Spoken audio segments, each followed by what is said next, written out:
Think surfing, and you probably picture Hawaii or the California coast. You can surf the Great Lakes too. Today, we bring you the story of the Lake Surfistas.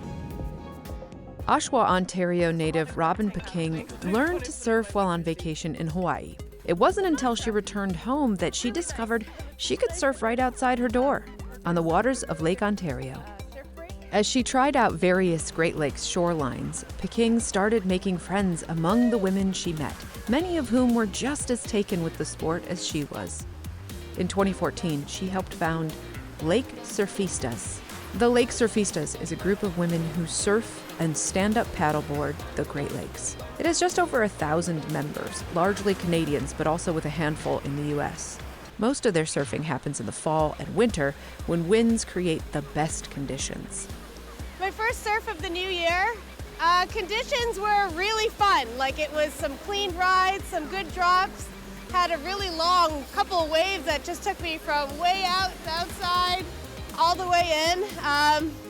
You know, it's cold out, but it's not like super, super cold. It's like a perfect winter session, and with this like light snow, it's really enchanting. On this January day, Robin and the Surfistas are riding Lake Ontario on a beach east of Toronto where waves can get as high as 8 feet. The Great Lakes can present challenges that nobody on the north shore of Oahu has to contend with. One of the things that we kind of pay attention to, especially in the winter, is ice cover. So if there's a lot of ice chunks or the shoreline is super ice, that's when it can get a little bit dicey because the icy conditions are very dynamic and can be quite dangerous.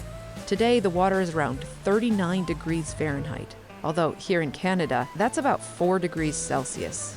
However you say it, it's cold.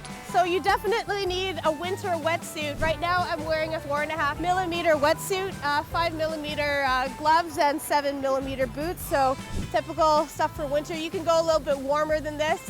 Robin likes to bring a buddy in case she gets into trouble.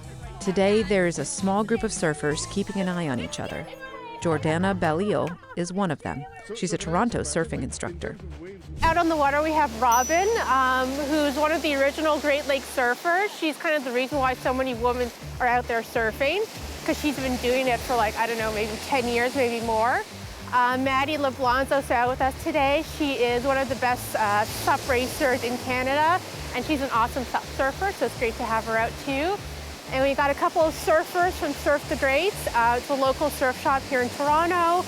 And just like a lot of cool people out. It's just about community. It's about Stoke. Like you said, not a lot of people do the sport or get out there. So the few people that get out there, we know each other, and you just become a community. You become family out in the water. That sense of family extends to the summer months when the surfing is less predictable. Once the warm weather comes, the winds die down, and the waves are generally not as big. Jen Zaccato joined the Lake Surfistas a couple years ago after learning how to surf in the Dominican Republic. Making the switch to lake surfing required some adaptations.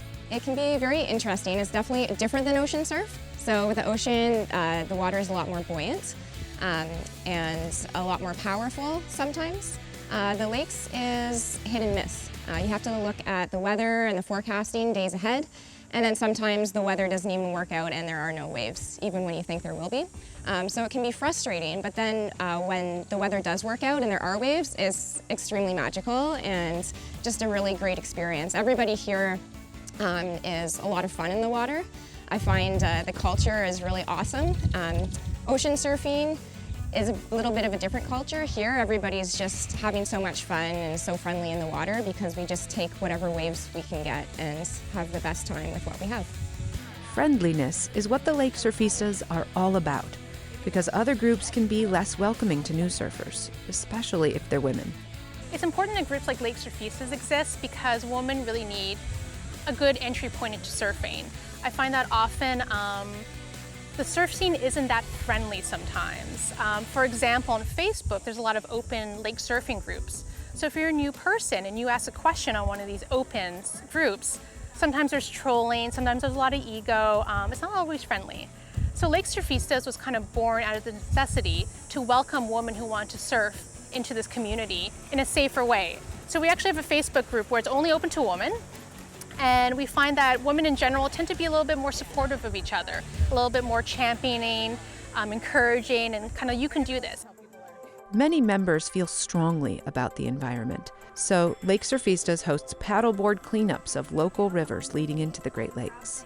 Last summer, as COVID-19 numbers dropped, they were able to hold a small cleanup in Toronto's Humber River, where it flows into Lake Ontario. Fishing for trash from their paddleboards, they pulled out from the water everything from tin cans to tires. But when it comes to surfing the Great Lakes, it's all about those cold weather months. I'm out here surfing because this is the time that we get to surf. Great Lakes surf season is in the winter because we depend on the storms and the winds and stuff, so we're out when we can be out. I would safely say this is a hardcore thing to do. Surfing in January is not for everybody. You do get cold. You can probably see I'm shaking a little bit, but when you love something and it's just like so much fun and it really gets you through the winter, it's worth it. At Great Lakes Now, we aim to cover the Great Lakes region and the people who live here, like you. Please follow us on social media, subscribe to our YouTube channel, and sign up for our newsletter at greatlakesnow.org.